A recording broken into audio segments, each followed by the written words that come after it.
నమస్తే. Welcome to పొలిటిన్ media. భక్తి భాస్కర ప్రేక్షకులందరికీ ముందుగా నమస్తే అండి. ప్రస్తుతం మనతో ఉన్నారు ప్రముఖ ఆధ్యాత్మికవేత్త జేఎస్ శాస్త్రి గారు ఉన్నారు. మరి గురుగారితో మాట్లాడి మనకున్న సందేహాల గురించి అడిగి తెలుసుకుందాం.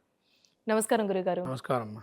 గురుగారు, కొంతమంది నిత్య దీపారాధన అంటూ రోజు బాగా చేస్తూ ఉంటారు. పొద్దున, సాయంత్రము. చెప్పలేని పూజలంటూ కూడా చేస్తూ ఉంటారు.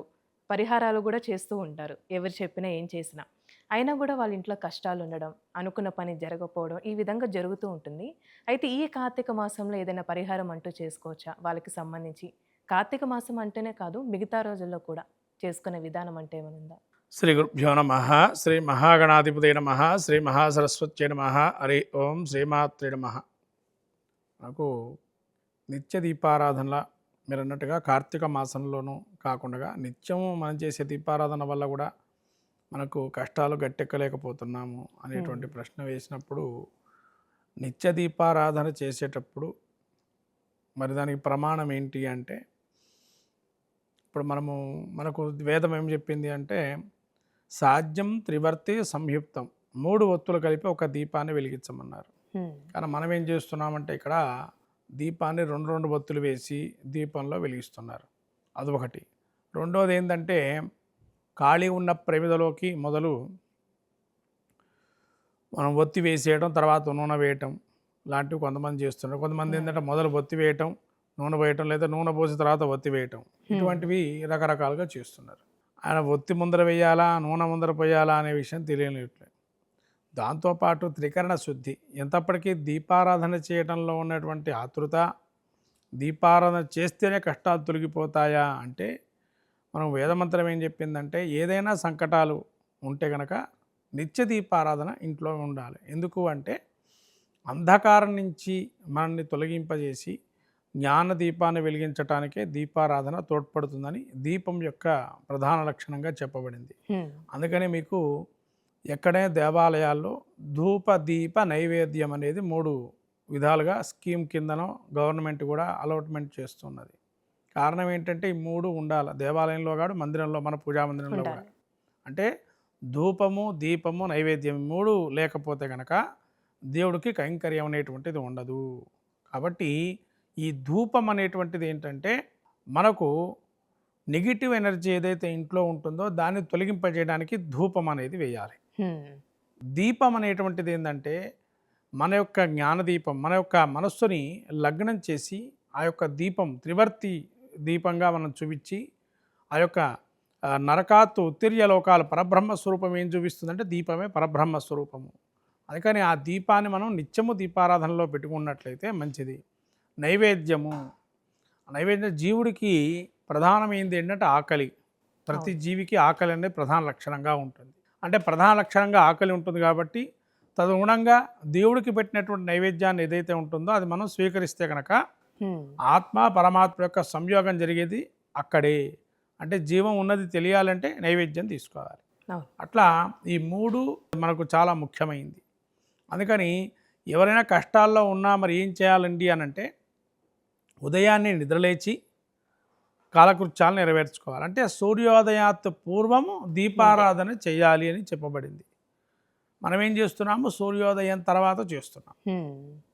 సూర్యోదయానికి చంద్ర అస్తమయానికి మధ్యకాలమే బ్రాహ్మీ ముహూర్తం అని అంటాం.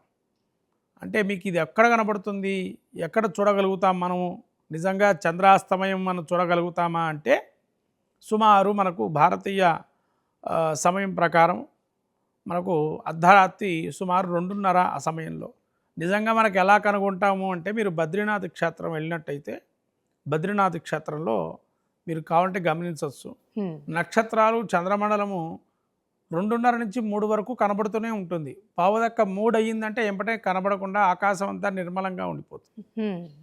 అంటే అక్కడ ఉండేటువంటి విషయం ఏంటంటే, మీకు అక్కడ నక్షత్రాల మండలం అంతా 2:30, 3 వరకు కనబడుతుంది. 3 కాగానే కనబడవు, ఎక్కడికి వెళ్ళిపోతాయి తెలియదు, మాయమైపోతాయి. మళ్ళీ మీరు ఆకాశం చూస్తే ఏమి కనబడవు అక్కడ.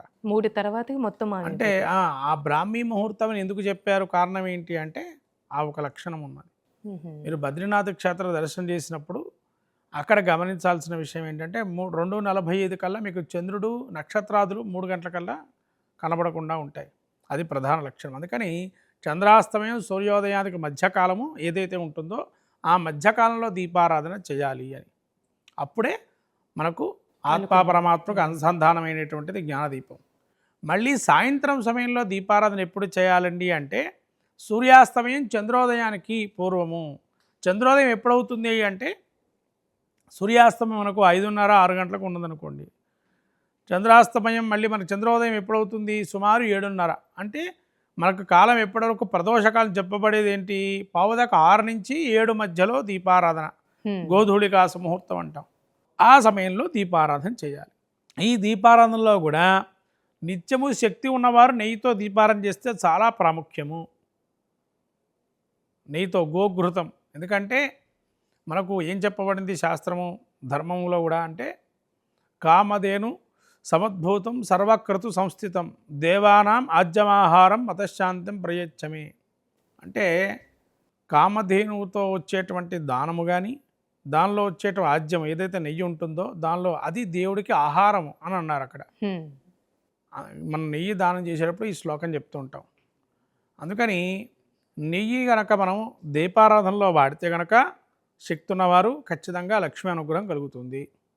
మరి అది కాదండి ఇప్పుడు నువ్వుల నూనె కూడా వాడమంటున్నారు కదా అని అంటే మనకు దొరికే లభ్యమైన నువ్వుల నూనె అంత శ్రేష్టమైనది అయితే కాదు. ఎందుకంటే దానిలో అనేక రకాల నూనెలు కలుపుతూ చేస్తున్నారు. స్వచ్ఛతగా దొరకాలంటే కష్టం.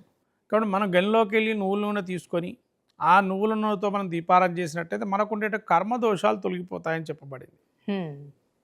కాబట్టి నువ్వుల నూనె కానీ నిత్య దీపారాధనలో నువ్వుల నూనె ఒకటి ఉండాలి. అట్లనే నెయ్యితో చేసేటువంటి నూనె నెయ్యితో దీపారాధన చేస్తే ఒకటి ఉండాలి. అంటే కొబ్బరి నూనె కూడా ఉపయోగించవచ్చా అండి? కొంతమంది అలా కూడా వాడుతూ ఉంటారు. ఈ కొబ్బరి నూనె కూడా నేను ఒక ప్రాంతంలో చూశాను ఎక్కువగా కొబ్బరి నూనె. అంటే శక్తి లేని వారు మరి ఏం చేస్తారమ్మా ఇక కొబ్బరి నూనె అనే చేస్తారు. ఇప్పుడు నువ్వుల నూనె అంటే దాదాపు మీకు కేజీ 400 రూపాయలు ఉంటుంది. నువ్వుల నూనె గనిలో పెట్టి అవి తీసుకొని వచ్చేసేటప్పటికి మరి అంత శక్తి లేని వారు మరి ఏం చేస్తామంటే మేము మంచి నూనె ఏదో వాడతామండి అని అంటారు. అప్పుడు ఈ కొబ్బరి నూనెతో మనం దీపారాధన చేయొచ్చు. కొబ్బరి నూనె కూడా మంచిదే, శ్రేష్టమైనది, లక్ష్మీదేవికి ప్రీతికరమైనది కొబ్బరి కూడా. ఎందుకంటే ఆ యొక్క ఫలం పూర్ణ ఫలం ఇచ్చేది కొబ్బరికాయ. అందుకని కొబ్బరికాయ కూడా మనము దాన్ని గనిలోకి పంపించి ఆ వచ్చేటువంటి నూనెతో కూడా అంటే ఫలము కూడా అది పూర్ణఫలితమైనటువంటి నారికేళం కాబట్టి దాంతో కూడా దీపారాధన చేస్తే మనకు శుక్రవారం రోజున దీపారాధన చేస్తే చాలా విశేషం చెప్పబడింది. కొబ్బరి నూనెతో శుక్రవారం రోజు దీపారాధన చేయొచ్చు. ఇలా రకరకాల దీపాలు దానికి నూనెలు కూడా ఉన్నాయి. ఆవ నూనె అని, విప్ప నూనె అని, తర్వాత అష్టమూలికా తైలాలని అనేక రకాల లభ్యమవుతున్నాయి మార్కెట్లో ఇవాళ. అలా రకరకాల నూనె ఒక్కొక్క దానికి ఒక ఫలితం ఉంది. ఆవ నూనెతో దీపారాధన చేస్తే శత్రు సంహారం అని, ఆముదంతో దీపారాధన చేస్తే మంత్రసిద్ధి కలుగుతుందని, అట్లానే నువ్వుల నూనెతో చేస్తే కర్మదోషాలు పోతాయని, నెయ్యితో దీపారాధన చేసినట్టయితే మనకు ఈ యొక్క లక్ష్మీదేవి ప్రాప్తి కలుగుతుందని, అట్లాగే దేవుడికి కుడివైపున నెయ్యితో చేసేటువంటి దీపం ఉండాలి, ఎడంచేయి వైపున నువ్వుల నూనెతో చేసేటువంటి దీపం ఉండాలి. అంటే రెండు వేరువేరుగా అండి? అవును, వేరువేరు దీపాలుగా పెట్టుకోవాలి. అంటే దేవుడికి కుడివైపు నెయ్యి దీపారాధన ఉండాలి, ఎడం వైపు నువ్వుల నూనె దీపారాధన ఉండాలి. మనకు కాదండి. ఇక్కడ మనం గమనించాల్సిన విషయం ఏంటంటే దీపారాధన చేసేవారు కూడా ఇటువంటి దీపారాధన చేస్తే చాలా విశేషంగా ఫలితం వస్తుంది. మరి ఎందుకండి కుడివైపే దీపం స్వామివారికి నెయ్యితో పెట్టించమన్నారు? కారణం ఏంటంటే స్వామి కుడి చెయ్యి శుభాన్ని సంకేతము, ఎడం చెయ్యి ఏంటంటే మనకుంటే ప్రార్థాలు తొలగించడానికి. అందుకని చెప్పి నువ్వుల నూనె కానీ ఈ యొక్క నెయ్యితో కానీ దీపారాధన చేయొచ్చు. ఇంకోటి ఏంటంటే మనకు 3 దేవతలు ప్రత్యేకమైనటువంటి దేవతలు. ఆ ముగ్గురు ఎవరు అంటే సూర్యుడు, చంద్రుడు, అగ్ని. ఈ 3 ప్రత్యేక కనపడించే మనకు దేవతలు ఎవరై అంటే ముగ్గురే దేవతలు. ఈ ముగ్గురు ఏ సమయంలో కనపడకుండా ఉంటారో అప్పుడు అగ్నిదేవుడు అక్కడ మనం చూసుకొని ఆరాధన చేయాలి. అందుకని సూర్యోదయానికి మళ్ళీ చంద్రాస్తమయానికి మధ్యలో అగ్నిదేవుడిని ఆరాధన చేయమన్నారు. మళ్ళీ సాయంకాలం కూడా అంతే, సూర్య అస్తమయము చంద్రోదయానికి మధ్య భాగంలో అగ్నిదేవుని ఆరాధన. అందుకని దీపారాధన కూడా విశేషం ఏంటంటే సూర్యోదయాత్ పూర్వం సూర్యాస్తమయం తర్వాత అగ్నిదేవత ఆరాధన పెట్టమన్నారు. అలా పెడితే కనుక మనకు స్వామి అనుగ్రహం త్రికరణ శుద్ధిగా మనం పూజ చేసినట్టు వాళ్ళైతాం. చాలా చక్కగా తెలియసే గురుగారు, ధన్యవాదాలు. నమస్కారం.